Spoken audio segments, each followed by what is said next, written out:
Halo, aku Apoteker Sandri. Mari kita bahas terkait dengan tata cara minum antibiotik ya guys. Jadi nggak semua antibiotik itu diminum sesudah makan ya.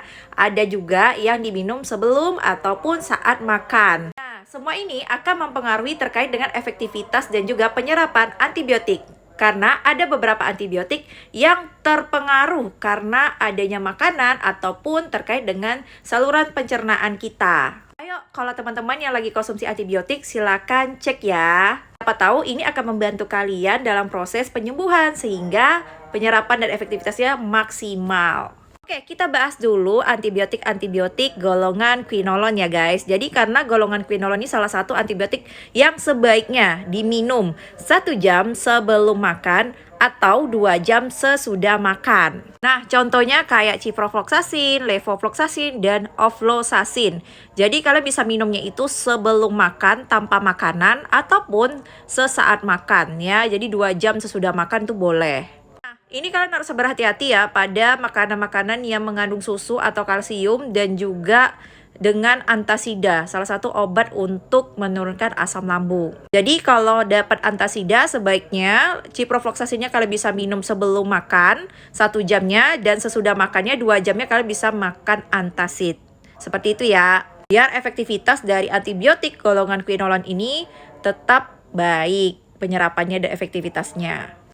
Terus ada golongan yang namanya makrolida ya guys. Jadi seperti azitromisin, eritromisin, claritomycin. Nah, itu sebaiknya buat teman-teman semuanya kalau kalian minumnya itu boleh juga sebelum makan. Jadi memang bagusnya penyerapannya saat itu. Tapi kalau untuk azitromisin sekali lagi baca lagi ya terkait dengan petunjuknya. Karena ada beberapa formulasi ya dibuat dari azitromisin ini. Ada yang bisa diminum saat makan gitu. Jadi kalau kalian dapat azitromisin sebaiknya itu bisa diminum sebelum makan. Ataupun dalam petunjuknya itu nanti 2 jam sesudah makan. Terus kita masuk golongan tetrasiklin ya. Jadi tetrasiklin ini salah satu yang bisa kalian minum sebelum makan juga. Atau 2 jam sesudah makan. Nah biasanya kayak kalian dapat itu adalah doxycycline. Ataupun nanti kalian bisa dapat si tetrasiklinnya. Intinya kalau udah ada tetrasiklin, yang pastinya hati-hati hindari dengan produk susu. Yang kedua adalah terkait dengan zat besi juga, hati-hati. Dan juga sekali lagi adalah golongan antasida, ya, antacid. Jadi kalau misalnya kalian dapat nih doxycycline sama si tetrasiklin, bagaimana sih cara minumnya? Nah, itu adalah kalian sebelum makan bisa pakai tetrasiklinnya dulu minum. Dan nanti 2 jam sesudah makannya atau saat makannya bisa menggunakan antacid, seperti itu. Dan selalu berhati-hati terkait dengan tetrasiklin ya. Kalau pada ibu hamil hati-hati. Untuk anak-anak tertentu tuh bisa giginya kuning atau kropos atau menghitam. Seperti itu. Adalah obat-obatan yang diminum sebelum makan itu atau 2 jam sesudah makan itu adalah obat-obatan yang dimana buat teman-teman semuanya itu biar dia tidak terganggu dengan adanya makanan di lambung ya. Karena sekali lagi tadi saya bilang adalah terkait dengan pengaruhnya ya antibiotik ini terhadap adanya makanan di dalam lambung.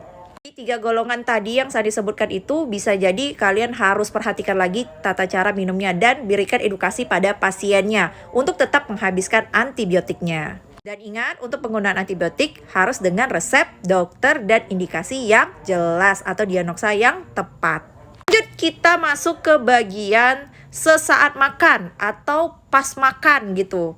Antibiotik apa aja sih yang bisa diminum? Nah, seperti itu.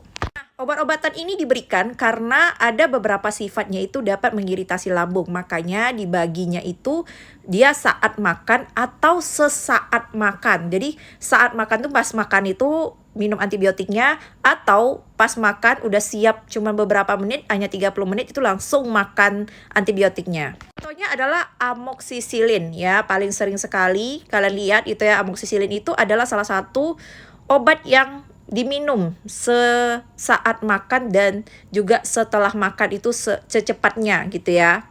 Terus juga golongan-golongan cefalosporin. Nah, cefadoxil dan sebagainya kawan-kawannya cefixim. Nah, itu saat makan atau sesudah makan. Segera itu bisa diminum. Nah, yang seperti coamoxiclav yang amoxicillin clavulanate ini juga ya guys. Ini sesaat makan atau sesudah makan itu secepatnya ini diminum ya. Dan juga antibiotik nitrofurantoin itu salah satu yang juga sesaat makan dan setelah makan itu secepatnya untuk diminum. Oke, yang ketiga, antibiotik yang diminum sesudah makan. Jadi antibiotik-antibiotik ini kenapa diminum sesudah makan? Karena mengurangi efek samping yang terjadi yaitu iritasi pada lambung. Atau rasa lambung kalian tuh gak enak, nyeri, atau begah. Nah, seperti itu. Mungkin ada beberapa lagi yang semuanya ini nggak bisa saya disebutkan karena memang rata-rata itu adalah sesudah makan. Dan yang penting-penting tadi itu adalah kalian harus ingat, makanannya ada yang sebelum makan, sesaat makan, sesudah makan secepatnya gitu ya. Tapi sebenarnya kan sesaat makan, setelah makan gitu ya. Tapi secepatnya aja lah kalau kalian bisa minum. Dan ingat, ada interaksi dengan makanan dan itu harus juga diperhatikan. Dan ini bisa membantu edukasi-edukasi bagi teman-teman yang ada di pelayanan dan mana tahu ada yang di apotik. Nah, seperti itu ketika pasien dapatkan resep. Nah, ini tata cara yang harus kalian perhatikan juga. Ingat ya, bagi yang pelayanan yang di apotik, yang pertama adalah antibiotik wajib pakai resep. Yang kedua adalah kita harus mencegah resistensi terjadi, jangan kasih antibiotik secara sembarangan.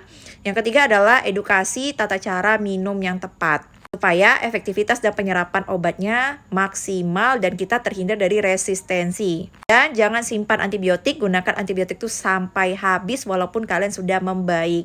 Oke, segitu aja. Terima kasih. Salam Apoteker Sandri.